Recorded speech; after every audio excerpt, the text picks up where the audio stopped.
I wish I had a way of gauging how my presentation went. It can be really difficult sometimes, especially when you present online.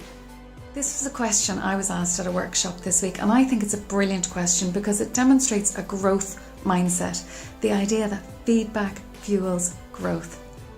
And so if this is you, if this is a question that you've ever had, here are two things that you can think about. First of all, identify your cheerleader.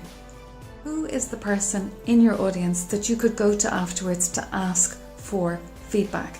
So this person needs to have two characteristics. First of all, and this one sounds obvious, but they should really be somebody whose advice and feedback you respect.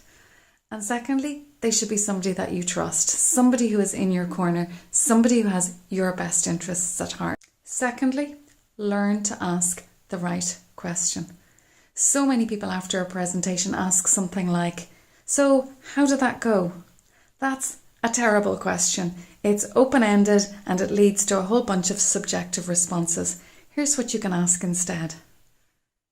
What was your takeaway from my presentation? Or what was the one thing that you took away from my presentation that added value for you today? And depending on what they'll say, you will know if your presentation was on target or not. You might get an answer that's just a little bit uncomfortable to hear, but I guarantee you'll learn something new.